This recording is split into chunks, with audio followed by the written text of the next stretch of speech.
Hey, it's Rebecca Boland. If you have been following along my Amazon KDP low content publishing journey, I have an overdue July income report that I'm going to share with you today. So if you are curious what it looks like on a month by month basis to be a brand new Amazon KDP seller, you're going to be curious to see how I did in July, which was my 9th month of publishing on this platform. So stay tuned for what's inside this video and make sure you hit subscribe if you are interested in KDP publishing as well, or if you want to know the truth behind the scenes as a one-woman show entrepreneur when we are not talking about the six figures yet.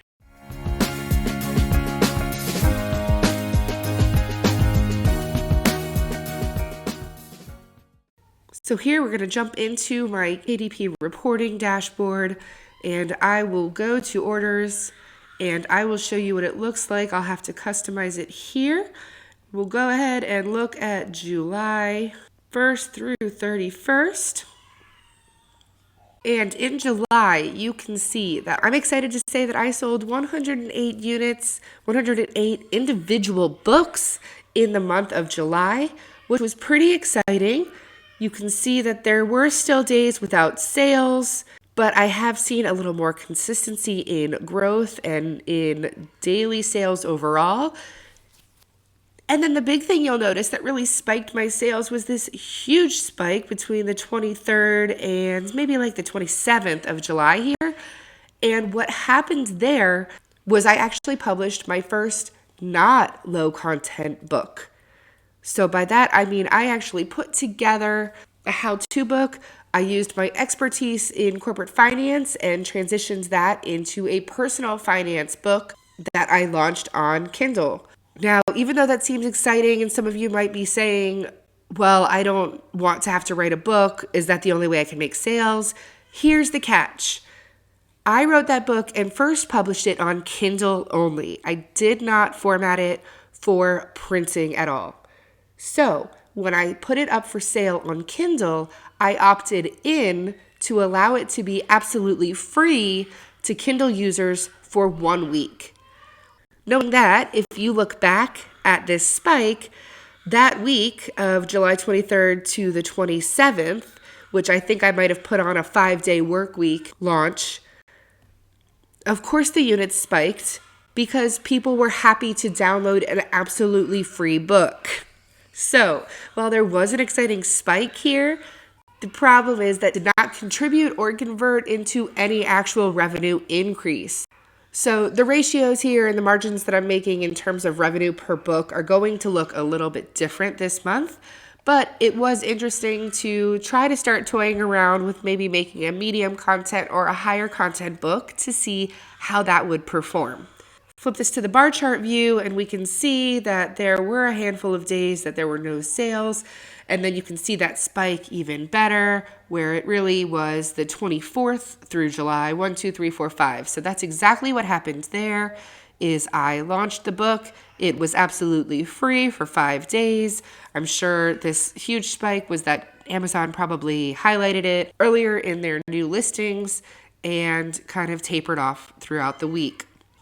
Now, I did not track how many books I had actually live in July. As always, I like to mention that I did not have all 306 books live in July. That's how many books I have live right now at the beginning of September, recording this video.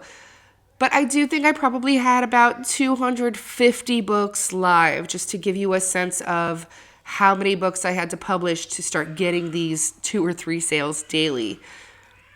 If we scroll down here, you can see that out of all of my books, this book with 43 Kindle sales is the one I just mentioned. That's the book I launched and then enlisted for free. So although it's 43, it still brought in $0. And as you can see, I did not get that to convert to any printed versions.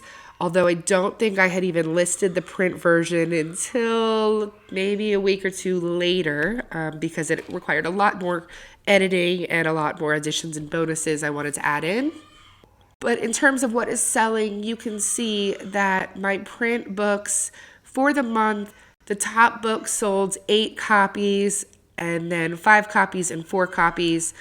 several 3 each, and then 2 1 and they taper off like that. So I am seeing a very widespread diversity of sales, but I do continue to have a couple of books that outperform others month to month.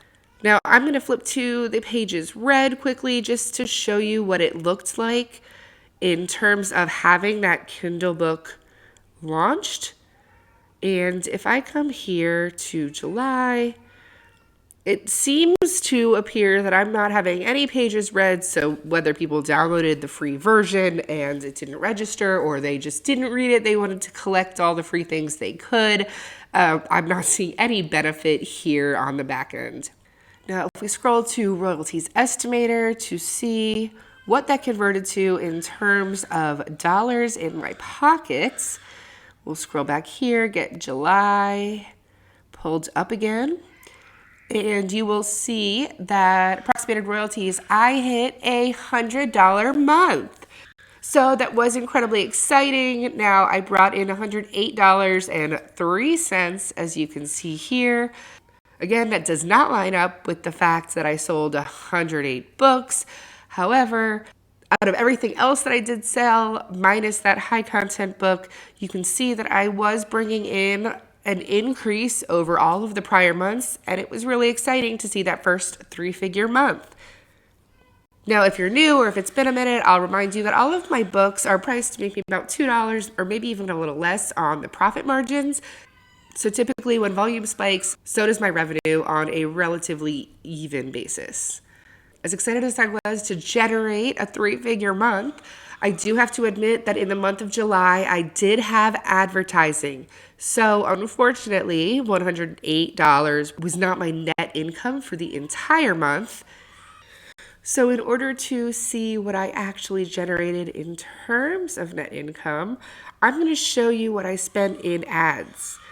Now, ads are a whole nother beast, and I was intimidated by them, and I'm sure several of you starting out are thinking the same, and that you don't have money to advertise.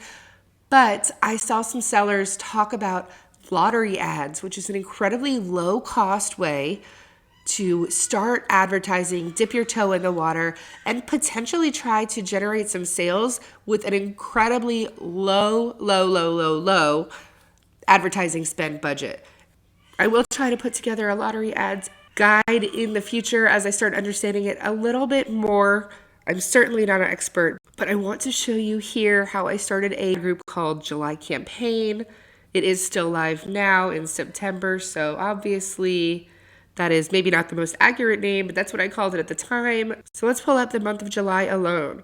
You can see that in July, I spent $15.53.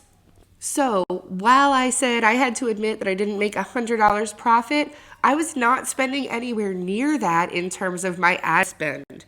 In terms of actual end of month revenue that I generated in July, if we take my $108 revenue, we subtract the $15.53, we've got $92.50 of passive income that I generated on Amazon KDP.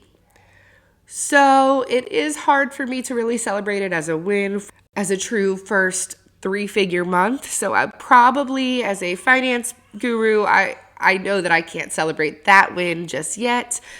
So it doesn't feel accurate to truly call it a 3-figure win. I'll save that maybe for a month ahead, fingers crossed. But you can see that with just $15 spent throughout the month of July, I generated over $128 in sales. Now, of course, that's the top line revenue. That's in terms of what the book actually cost to the seller. That's why this figure is higher than what we just saw on my revenue page. So that means if a customer came and paid $10 for a book, even though my profit page would only show me about $2, or my royalties page would only show me about $2, you'll see that the sales page or the sales calculation would be including the $10. So that's why those numbers are a little bit different. Now, ACOS is your average cost of sales. That's a 12% average. That is something I'm still trying to learn a little bit more about what the right number is, but obviously you want to make sure your average cost of sales is not more than what you're actually going to generate. So I don't want to spend too much time on ads because that could be an entire other video on its own. I just wanted to be transparent that there was some spend on that end. But again, bringing in $90 a month, absolutely passive income, is pretty exciting. And to know that there is potential and it does continue to grow from month to month is also a really exciting win. That about wraps it up for the month of July. Like I did mention, I'm recording this at the beginning of September. I apologize for the delay, but it means you will have an August income report right around the corner, and I'm excited to show you how August went as well. If you are new on your Amazon KDP journey, or even if you've been trying it out for a while, I would love to see if you subscribe so that you don't miss any of my videos in the future.